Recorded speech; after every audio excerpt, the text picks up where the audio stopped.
Hi, everyone. Warm welcome.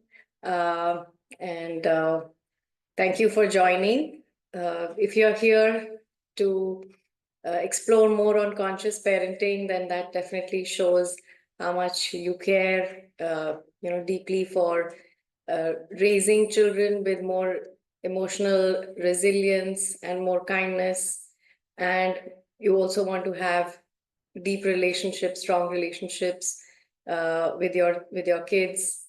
And we are all here to actually explore how we can show up better than and do better than and not stay with the patterns that we were raised with.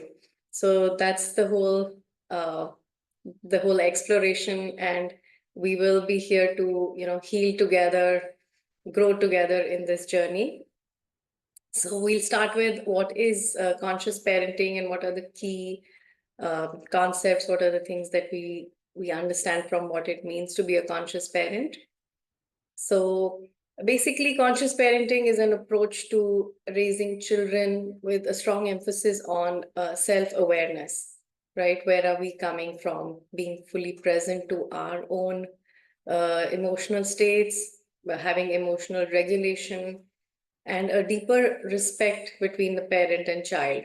So the shift is to focus from, controlling and fixing and trying to raise a perfect child, to instead being a parent where you are really aware and conscious of your own triggers, your patterns, your inner wounds.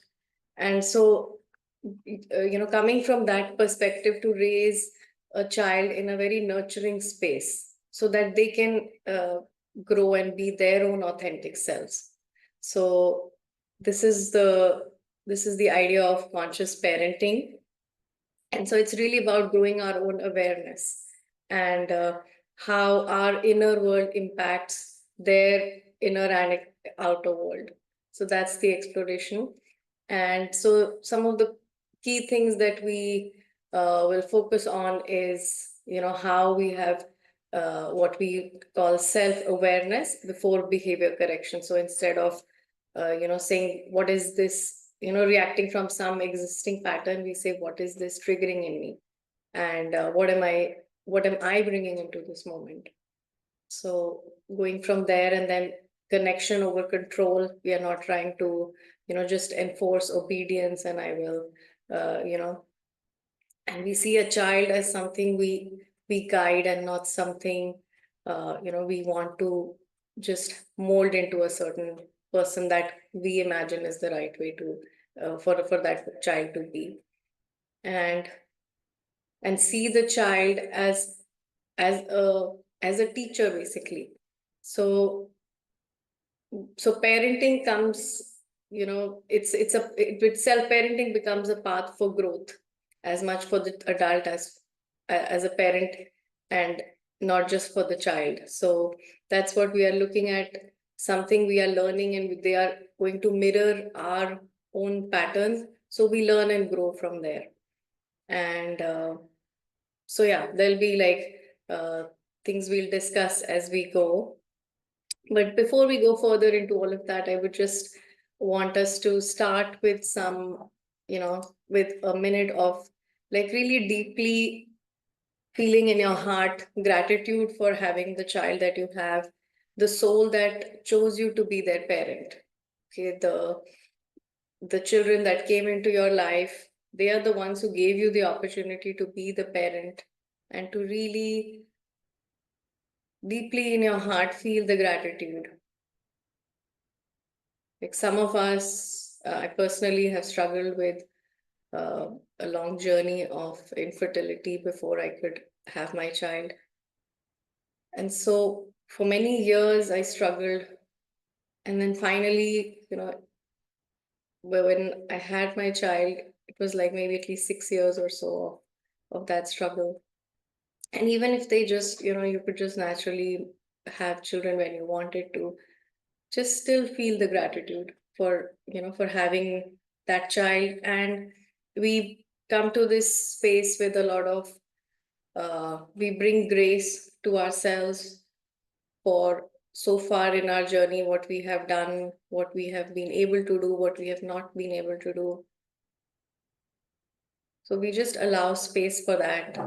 And it's not to, now we start judging, oh, I was not a conscious parent, or I, made these mistakes. So we just not come from that, because the whole idea is to be aware and start meet ourselves where we are right now and meet our children where they are right now.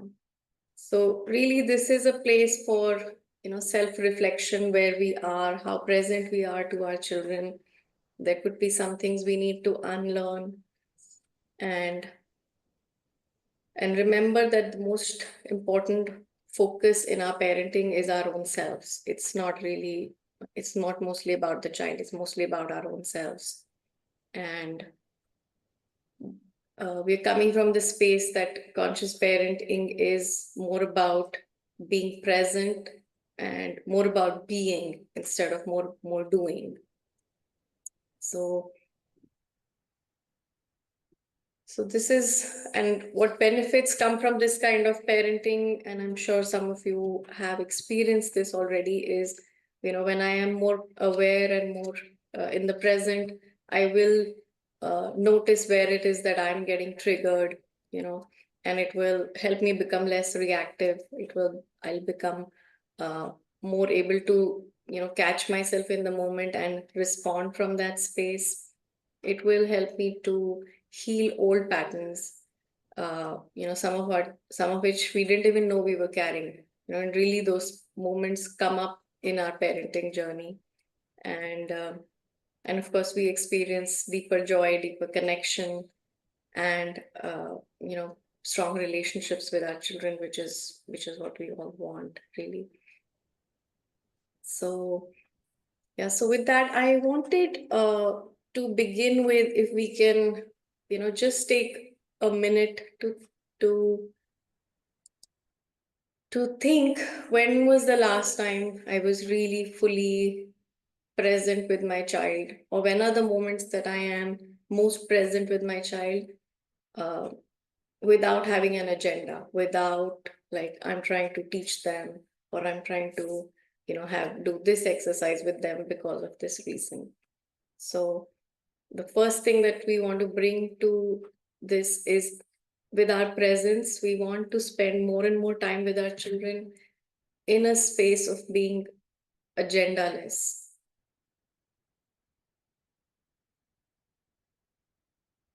So just take a moment to think that when is the time when we are spending time with them without a need to teach or to fix something, or not really have learning moment as a goal. If maybe some of you want to share that in the chat, that's fine.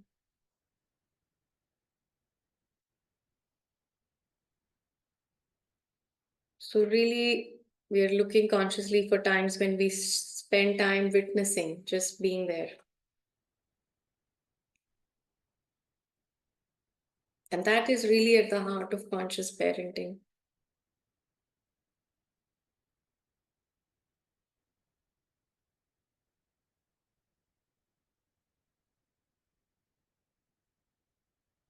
So like I said this before, but I'll again repeat, wherever we find we are not doing things like this, please don't judge, don't compare, I should have done this, and let's not go down that rabbit hole.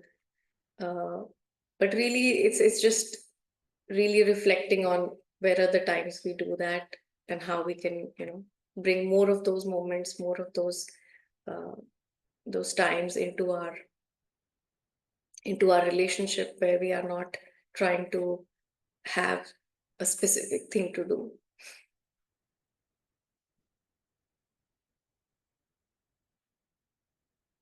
And notice whatever comes up.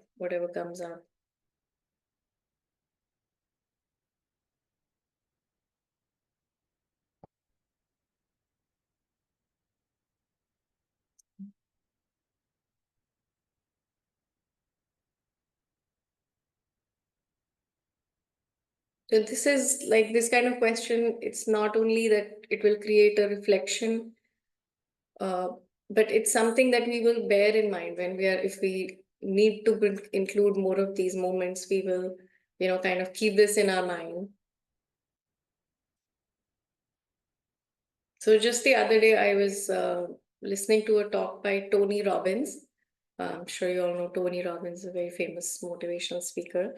And so he was sharing about how in his childhood, he was raised in a, he said he was in a very, they were very poor, and they lived in an apartment. They didn't have much food. So he was telling the story of of a time when he was around 11 years old, and it was Thanksgiving. The family, he's saying on that day we didn't have food. We didn't have more food, was like peanut butter and crackers, and there was no real good food. There was no turkey, there was no any of the sides. And he says it was feeling really bad that how other people celebrate Thanksgiving versus how we have.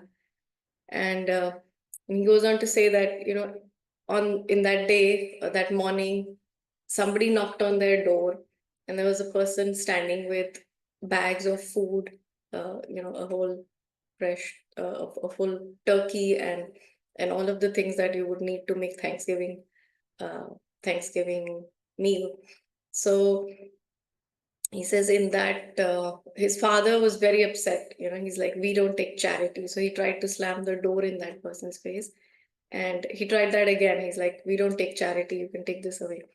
So this person's like, but I'm just the delivery guy. I'm just, bringing the food.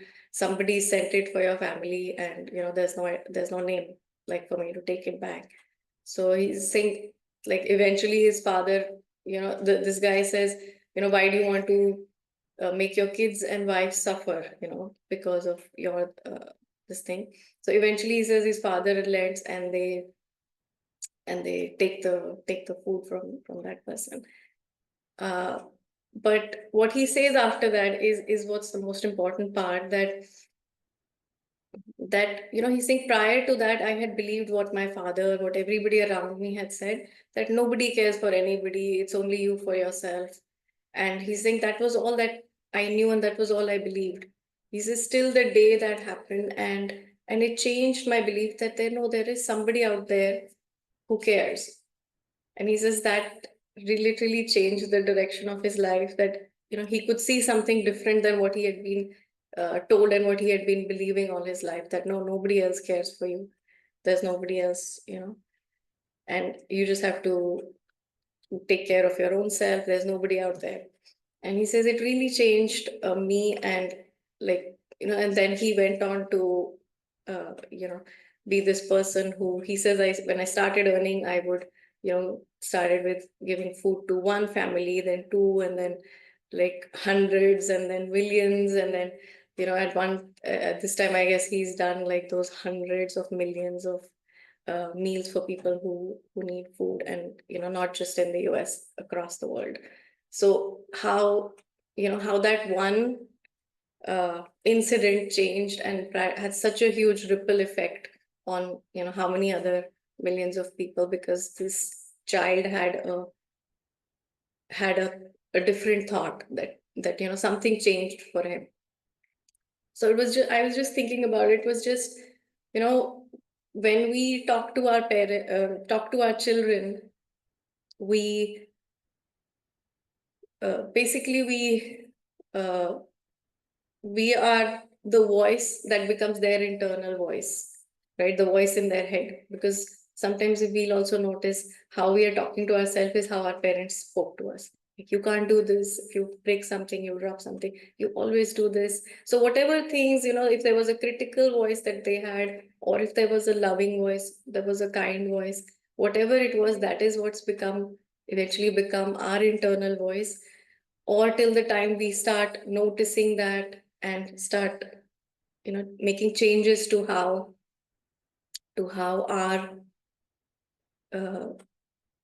how our relationship with that voice changes, right? Like, if we have a kind internal voice, that's when we'll really be able to be kind to others as well. Because if we are very harsh, critical, judgmental of our own selves, we'll not be really able to, be kind to everybody else. So the kind of influence that parenting can have on a child is so huge, and it's like so immense that uh, it's really, like, and just I was when I was listening to that Tony Robbins story, I was like look at the extent of difference one small thing can make. What one, and then there have been many stories you would have heard where somebody said, I was, my life was so wasted until I met this one teacher who believed in me, or until I met this one person who said this to me, and then it really changed the course of my life. So it's in the small acts. It's, and when we can bring more and more awareness into uh, our own, how we are bringing, what we are bringing to the relationship, that's when it can really start changing. So yeah, so that was the first thing that we focus on, is agendaless presence, being with our kids without having, this thing of, and what are we trying to teach, what are we trying to make them do in this time. And if we were to see that in across all our relationships, most of us would have at least some close friends, who we'll think of, oh, we spent very wonderful time with these friends, and those are the relationships, and those are the friends you would have spent time with, which would have been the most agendaless. We were just hanging out with our friends, right? We don't really go with any this thing of, oh, I have to teach my friend something, oh, I have to learn this from my friend, right? Those relationships become the strongest, deepest relationships, because we are just hanging out with them without an agenda. And so that is how we need to start looking at a parenting relationship as well, even from the time they're little to the time, like as a personal thing, I recently, my daughter got interested in playing ping pong, and then I never played before, but I started playing ping pong with her at home, and that I started seeing that's the time when she's just most herself, very naturally, just playing. I'm also, I'm just trying to see, okay, how can I do better at this game, but it's more like play. Okay, it's okay if you beat me. There's no this thing of, I need to get better at this. There's no trying to prove yourself that's happening. So that's the first thing. And second thing I would want to talk about, when many times society or some external thing is influencing how we want to raise our children. So I'll give an example. I was recently talking to a friend uh, who told me that, I was asking her, did you play sports in school when you were in school? She's like, no, I couldn't play much sports, because every morning when I went, and then there was some PE or some games, basketball, something in the morning, and I was always sick and nauseous in the morning. And she was like, and then she went on to explain that every morning when my mother would make me drink a cup of milk, that you have to finish this cup of milk before you go. And she like, it made me sick, and I was like always fighting back, but she was like, no, this you have to drink and go. And she's like, that milk, until much later in life, she probably realized that, you know, that lactose wasn't working well for her. But and the mom obviously was coming from a good space. She wanted to, make sure you eat the right food, and nourish, you get the right nourishment. But she was in her 30s, and she still feels that, and her experience is that she could not play sports throughout school because she was nauseous every morning, and she felt sick from drinking milk every day. And it's a small thing, but for the parent to think, and then we are parenting from a script, like this is the right thing to do, right? It's right thing to make your kids drink milk every morning. And but is it really, and is it really the right thing for my child? Is it really for the right thing for the child I'm parenting, versus one generic rule that we that we follow, and a script that we follow. So, and this happens many times in parenting, that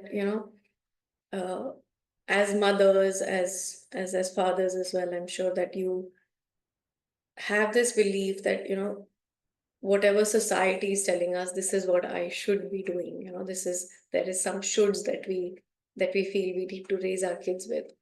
And there's definite value in questioning that, is this really true? Is this really, this is what I should be doing, right?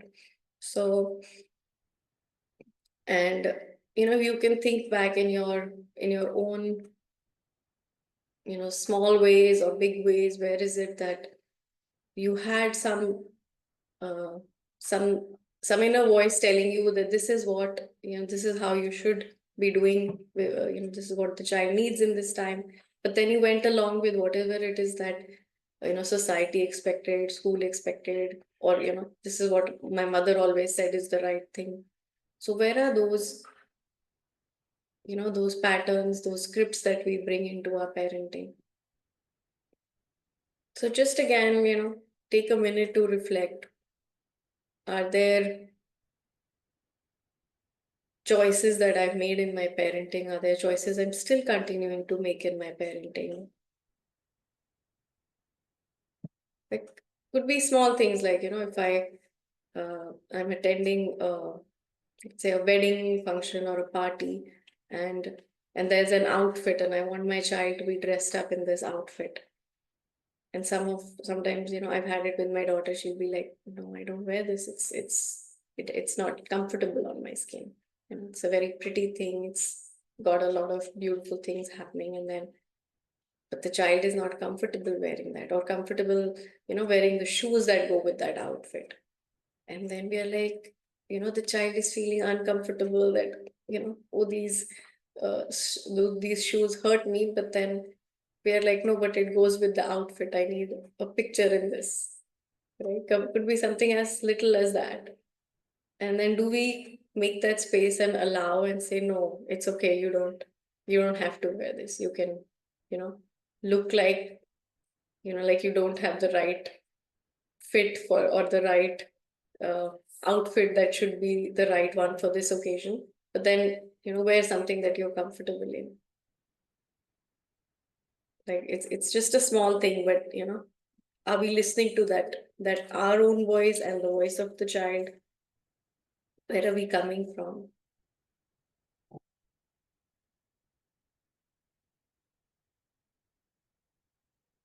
So really, this is more about, and in terms of what practices, what we can do, like those little things that we can do in the moment, when we are getting triggered, when something happening, is really small things. It's really, if we can just, for that, before we respond, can we really just take 2 deep breaths and bring ourselves back, and to our,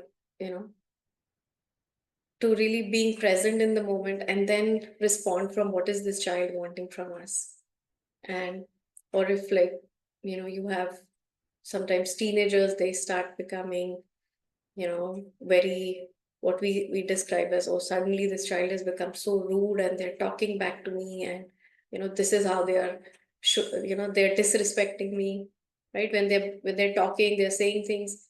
And then in that moment, before, when I'm just getting triggered, can I just take a minute, as they say, just bring your attention to the soles of your feet.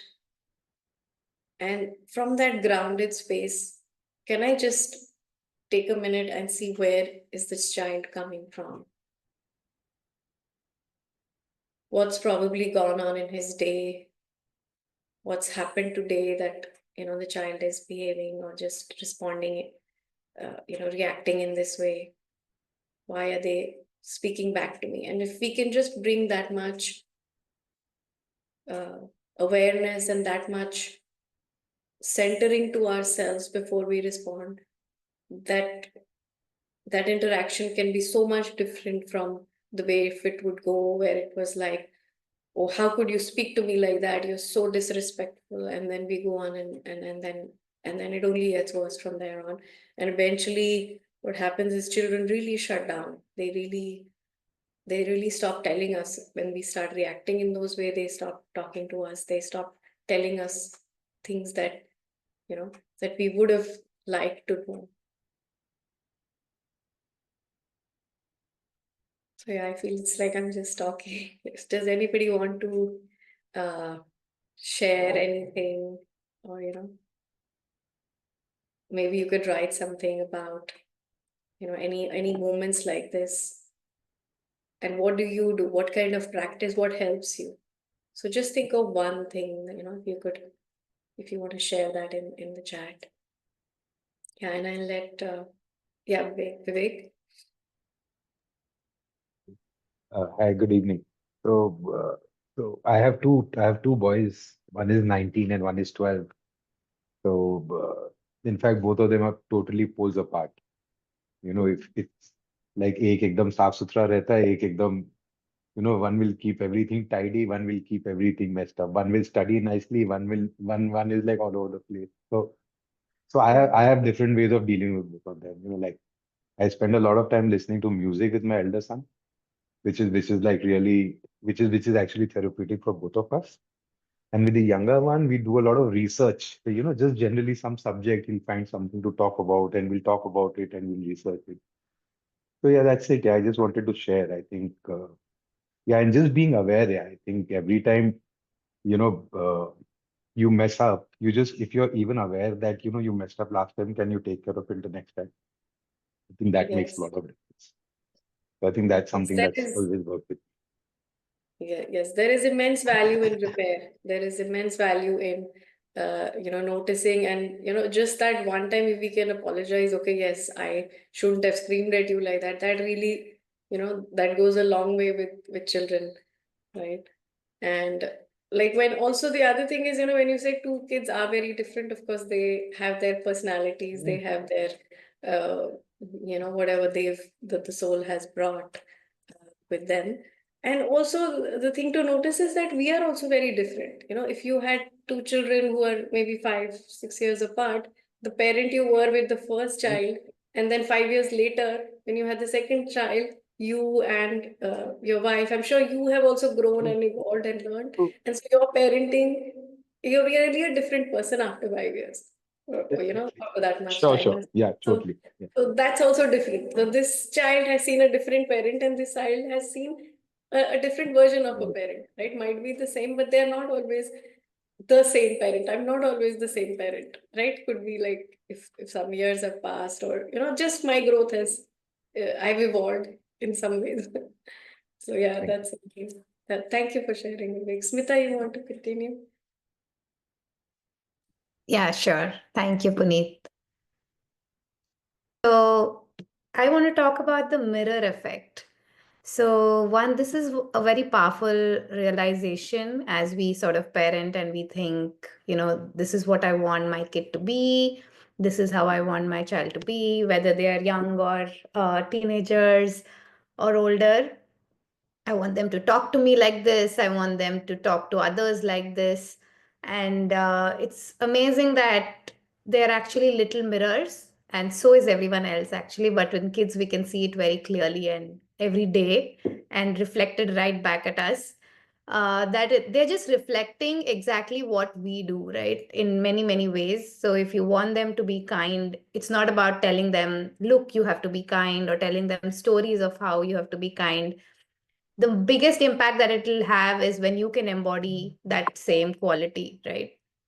So if you are kind, and if they see you display kindness in different situations, including to ourselves, sometimes when you mess up, if you're kind to yourself, that's what they're going to catch on. Like Puneet was saying, the voice in their head is our voice.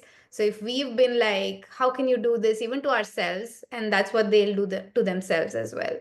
So this mirror effect is something very powerful and something that we should keep aligning to, because I think as parents we spend a lot of time trying to think about, okay, how do I make sure I pass on the right values, I pass on the right messages, I give the right equip them well. I think the best thing we can do is literally live our life in that way, right? To embody the qualities and the values that are dear to you and what you feel that they should have, And all you need to do is have it yourself and keep aligning to it yourself. And this includes being authentic, being real, because like Vivek, you were saying, and Puneet, we are humans, we have our own flaws. There's no way that after this session all of us will be like amazing conscious parents who don't make any mistakes. We will surely make mistakes. And like Vivek, you were saying, that's my go-to mantra is begin again, right? Like just start again. Like you'll of course goof up every day, just start again and reorient to something good. And so this is a worthy ideal, that's all it is. So we align ourselves to that and we sort of keep going. So it's about being open, present, and aligned, right? Aligned to the right thing. And so if we say kindness, if we say all of that, we just keep aligning. So there's this story of this kid who was watching his father fix a leaking pipe. And the father was muttering under his breath, cursing, and he's making, all kinds of angry expressions. And the kid is just observing and watching. And later in the day, he's playing with his toys and he's literally doing the same things there, right? In his game, he's mimicking all the expressions, everything. So it's amazing. And younger kids, we see this very clearly how they kind of immediately catch on. I mean, that's how they learn through everything from speaking to everything, right? So it's so powerful to sort of keep that in mind, to say, okay, I just have to worry about what I'm doing, not at all about and even when we talk about teenagers and like Puneet was saying, being rude, etc., and they may be going through their different growth phases, but can you hold on to what you believe is right? Can you hold on to that? Can you still be kind? Can you still approach them with that pause? And you're going to they're going to pick that up, right? They're going to pick that up and take that ahead with them instead of reacting ourselves. And if we fail, we say we're sorry and we're humans, we goofed up and start again. So I find that very powerful to remember. And in fact, I use not just in parenting, but in every relationship, that every person we meet is just a mirror. They're just mirroring back what is in you. And so that's crazy good to remember, because you stop blaming, you stop expecting someone else to change, and the full responsibility is with us. So that's one. And I saw this very recently with my niece when she's just 2 years old, and she had come from India to the US. And in the US, there's a lot of, you go to a grocery store, you go to a coffee shop, everyone's saying thank you, thank you. And it's so, within a month of being here, it was amazing. None of us said anything. And she picked that up so quickly, the please and thank you. And she started doing that to all of us with her toys and everything. She started to do that. It was so amazing to watch. I was like, wow, she picked that up so quickly. Maybe even more quickly than I did after I came here, because I would miss saying thank you, because that's not what usually we do in India. We're just going about our lives, but here they're very like, they can make a face at you if you don't say thank you, because it's so in the culture of like, just be thankful, be polite, or be courteous, or whatever it is. So somehow she picked that on so quickly. So something so small, right? But can have a big impact as she sort of grows up. So yeah, just that mirror effect is super strong, and just something to keep in mind whenever we think I want to change you. You can say, okay, why am I not? How can I embody this better, right? So that's the first topic. So mom guilt, right? And especially I know as yeah, the younger the mother, the more this is, because you kind of start off thinking you're going to get everything right. You are like, and especially in this day and age where we are like bombarded with information about how you have to be, what is it you've got to do. There is Instagram reels, we are doing this session, and all kinds of things, right? Telling you how you're supposed to be. There's endless things of how you're supposed to be, how you can get this right. And so this can really lead to a lot of beating ourselves up.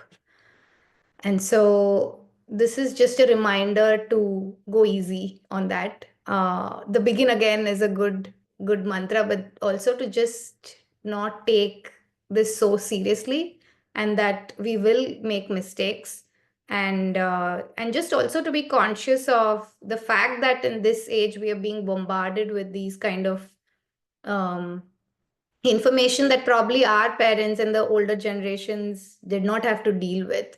To say, is that snack okay? Is that Did you set this line? Are you going to traumatize this kid? Every step, every day, every minute, we are like having to sort of question whether I'm getting life right and whether I'm getting parenting right. And I think it's okay to go easy a little bit, to say it's okay, right? And whatever you're doing is enough. And for today, is my parenting enough just as it is, right? I think that's a great affirmation to even start the day with, to say I am enough, and what I do will be enough, and I am being guided, and it's okay, right?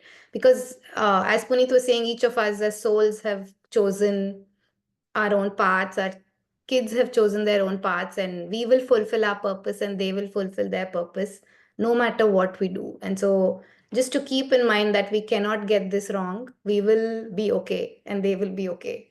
And their challenges are also in place for a reason, right? That's a big one, I think. As parents, we want to really save them, protect them, make sure they don't go through anything. But it's funny how that very thing could cause damage, right? So there's no way of getting this right. So there was this recent example where we were talking about one of my nephews, where my cousin was saying he's very fearful, right? And so one parent was trying to be like a little protective, and the other was trying to be like, no, but we should sort of expose him a little bit to sort of, so that he overcomes that fear. So I was saying, yeah, like there's no right way in this, right? If you sort of push them out too much, maybe that'll traumatize them and they'll get super scared. If you protect them too much, then you're going to goof up in another way. So just to keep in mind that there's no end to how much we can calculate and do this and just assume that we're getting it wrong. So instead, we can just believe that what we do with our best, of course, judgment, we're attending this session, that is proof enough that we're trying to align to the right thing. And so after that, we've done our best, so take a rest, right? I love that. Do your best and take a rest. So not to sort of stress about how I can get this perfectly, how I'll not traumatize my kid, how I'll not do any damage. I believe we are all being guided, and our actions will be exactly what it should be. And so that sort of eases all this stress of efforting that we kind of take on ourselves. I find this book very powerful. This is one of my go-tos, The Parents Tao Te Ching. So it's almost like a bedside book you can keep and open up to any page for any answer that you have on parenting. And even just life, it's a very beautiful, poetic book. So if you want to get that. So yeah, the mom guilt or the parent guilt is to just go easy and take things lightly. And as we do our best every day, that's enough. And we stay open, present, and aligned. And we don't need to be perfect. We just need to be present. And as we just show up every day with our what we know best, the best things will happen. And our kids will also learn that they are also human. And we just need to show them that we are human and we make mistakes. And if we're open and honest and authentic enough to own that, they will also have the courage, the permission to be able to do the same. And that's the best I think we can give. So, yeah, that's from me. I'll hand over to Shubhra.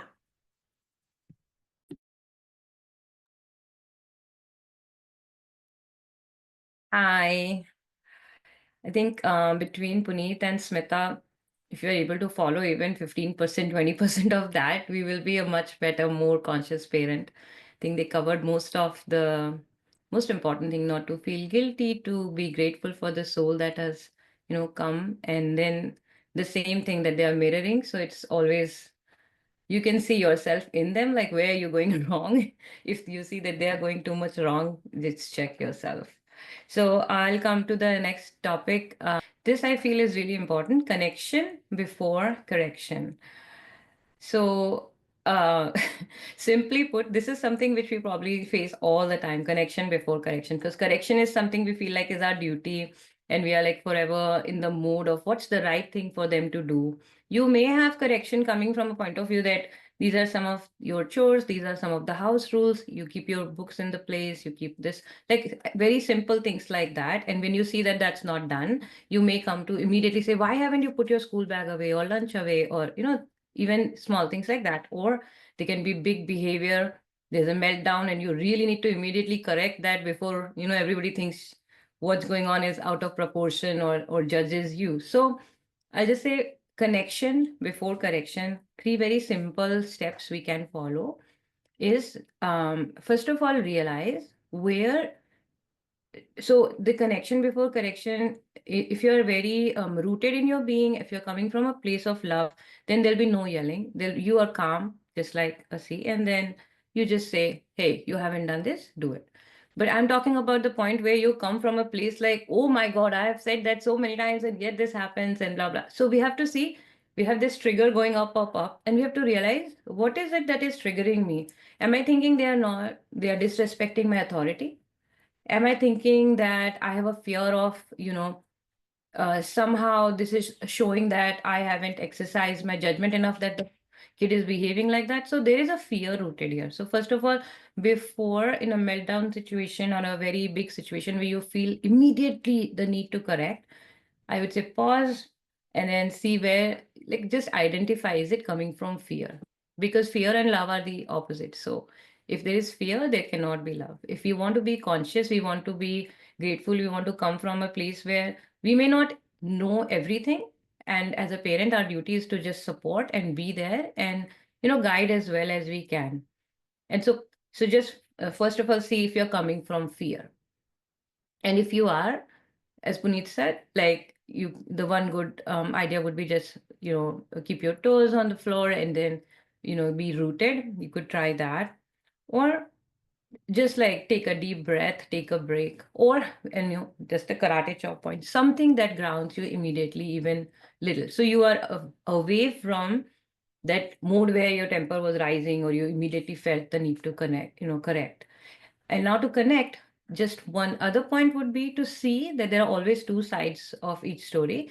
If you were to sit and listen to your parents talking about your childhood, I'm sure there are like many cases where our parents felt exactly the same way, the need to immediately correct. And maybe they already, they did also. And if you are trying to say, like Puneet was saying, break away from the patterns that you were raised with, right? And you're pausing and you're grounding and you're looking at the thing, am I coming from fear?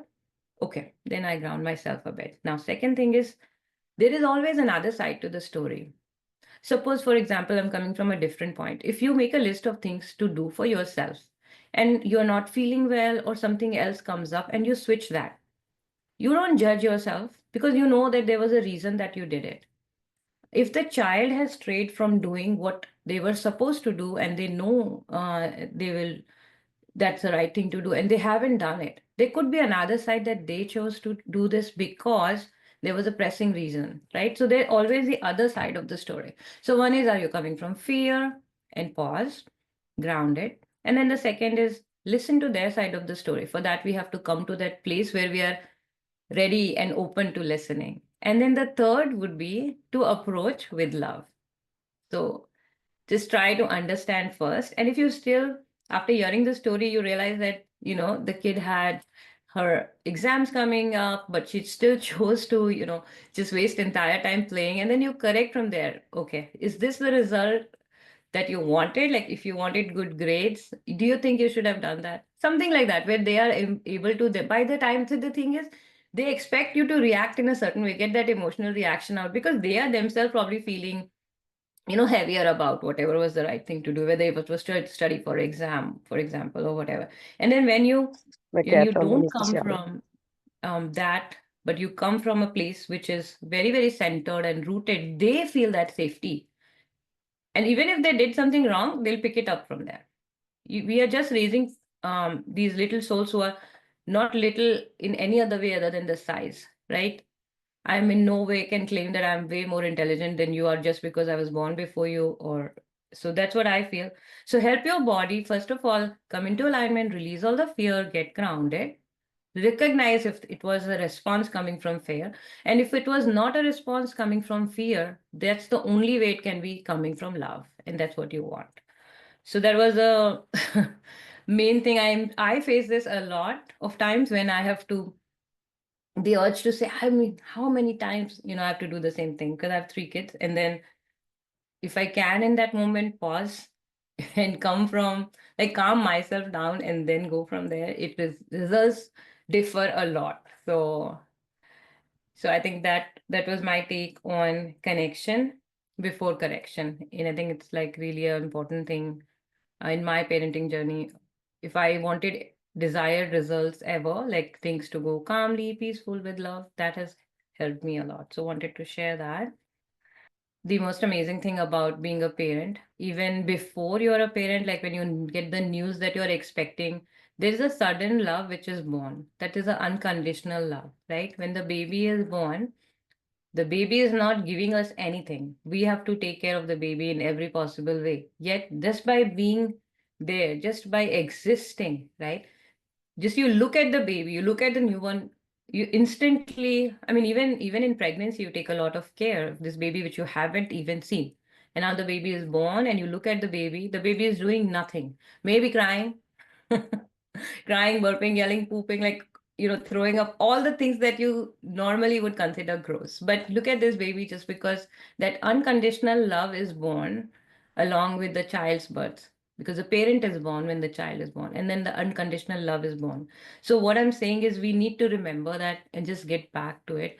And the one thing would be to be forever emotionally present for them, so that they know that you are here for them no matter what, and no matter what they can come back, no matter what you can be there.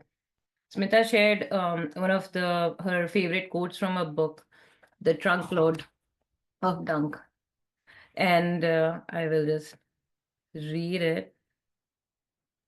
Yeah, story. And Small story, I it's a guess. Yeah. small but very powerful story where uh, so the essence of this story, I don't know where I kept it, but the essence of the story is that I can the read it. You want me to read it? oh yeah, you can read that. Yeah, it was very, very nice because it's just the message in it is so powerful.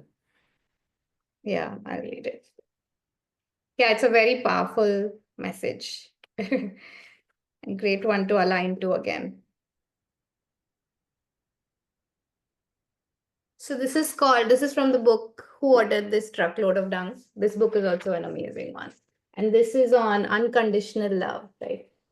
So this is what it says. When I was around the age of 13, my father took me aside and told me something that would change my life. So this is by Ajahn Brahm, who is a monk. And so he's talking about his life and his father. The two of us were alone in this beaten up old car on a side street of one of the poorer suburbs of London. He turned to me and said this: Son, whatever you do in your life, know this: the door of my house will always be open to you. I was only a young teenager at the time. I didn't really understand what he meant, but I knew it was something important, so I remembered it. My father would be dead 3 years later. When I became a monk in northeast Thailand, I thought over those words of my dad. Our home at the time was a small government subsidized apartment in a poor part of London. Not much of a house to open a door into. But then I realized this was not what my dad really meant. What was lying within my father's words, like a jewel wrapped in a cloth, was the most articulate expression of love that I know. Son, whatever you do in your life, know this: the door of my heart will always be open to you. My father was offering unconditional love, no strings attached. I was his son, and that was enough. It was beautiful, it was real. He meant it. It takes courage and wisdom to say those words to another, to open the door of your heart to somebody else with no ifs. Some people might fear that if they do this, others would take advantage of them. But that's not how it works, not in my experience. When you're given that sort of love from another, it's like receiving the most precious of gifts. You treasure it, keep it close to your heart, lest it be lost. Even though at the time I only partially understood my dad's meaning, even so, I wouldn't dare hurt such a man. If you give those words to someone close to you, if you really mean them, if they come from your heart, then that person will reach upwards, never down, to meet your love. Okay, so that was Yeah, super powerful. Whenever I'm that's a reminded very of it, also I'm very, very like touched by it. to be able to say that to anyone in our life is Yes. amazing. Yeah. Yeah. And to And receive it either way. both, right? Receiving it so much is not in our hands, but giving surely is. Of course, And yeah. if you receive it also, that's great. That reminds me of another story of, I don't know how true it is, but it is said about Einstein's mother that Albert Einstein's mother was the one who, he was always excelling in school, but he had a problem with very, very disciplined approach to learning. So he would often run into issues with his teachers. And then in his elementary years, one of the teachers sent a note home saying, he's like inferior in intelligence or something like that, that he's not fit to be taught. Because of course he wasn't, ready to follow the rules that they wanted him to strictly follow. He was more inclined towards math and science, but he would regularly not do well in language and history and stuff like that. So, but they sent, I think this teacher was rubbed on the wrong side, and she like sent a message, and the mother got it. And as she was reading it, the beauty lies in how she framed it. Because he got the note home and he wasn't very good at reading, and this is elementary years, and he just passed on the note to his mother, and it said that the mother that read it in a way that, oh my God, your teachers are saying that you are so intelligent and they're so smart that they have nothing left to teach you. So you're super awesome. And then the way she said it, and then obviously for some time, then he was homeschooled for a while then again he moved on and to another school. But the time that, so how she reframed it, and the point is that he would have forgotten about it, but after many years, he came across that letter and realized what was written was actually words that would have totally crushed him at that point in time. And, been a deterrent to who Albert Einstein became. Like, I say Albert Einstein and E is equal to MC square. Like so many things pop up in your head because that is a amazing physicist the world, saw because of the mother, right? Because if had she chosen to be upset at it and take the word of the teacher to heart, saying, "Oh my God," and be in despair and come from fear, what is going to happen to my child now that the teachers are saying that? Instead of that, she believed in her child. And I think I would say this is the most important example of unconditional love that she offered. That I'm going to, whatever it is, I'm going to nurture it the best. She believed in the child and she offered that unconditional, love and support to the child. So that's how the world got Albert Einstein. So whatever may be the power the soul has come to do and things, there's a lot of value in always coming from love. So the entire session that we had, in a sense, we covered 3 or 6 things, but the main point is that be grateful for the soul that's in your life as your child, or the souls, in my case, 3. So, and then keep coming back to being conscious of it, keep coming back. And we keep, as Puneet or Smita, I don't know which one of you said that you were a different parent, right? Puneet said that you were a different parent when, so for me, then the first child was born, the second, the third, right? I was a very different parent, and with each child, you learn a lot of things and you probably forget some as well. So to keep coming back and not get into that mom guilt train, and just summing up, like coming always to the grounding and checking your own self, your own body. Am I coming from fear? Fear about my child's future, fear about my parenting skills being judged, fear of any other kind. And then grounding, coming, to your body, and also always thinking, I am a parent, but I was a child once. And like, my parents wouldn't have always thought that I'm perfect, but I turned out okay. So the kids will also turn out okay. Let's hear their side of the story. Let's give it a chance, and when the chances are, when you are, like they say, a coffee cup will spill only if it is filled with like hot coffee, you will be burned. So if you hold your cup nicely, even if it has hot coffee in it, it's not going to spill, right? When you really get very, very emotionally charged up, that's when things start going from a place when we are not connecting and you're just reacting. So as long as we change that, and as long as we just are always emotionally present for our children, and we keep on choosing love, I think that's the most conscious that we can be as a parent. And as the childhood passes, the parenting at such, doesn't end. So we can keep coming back to whatever life choices they will make. We have to trust that intelligence. We have to trust the overall intelligence, and we have to just see our effect. Right? Because it's a mirror effect, end of the day. Something bothering us, we have to just go within and change that and offer love and offer grace to ourselves as well. Because we are just doing our best. And then, as Smita said, our favorite line is do your best and then leave the rest or take a rest. So that sums up. And I would really love to hear anybody who wants to share anything, if it resonated with you, or if you have any other, tips or something you want to share.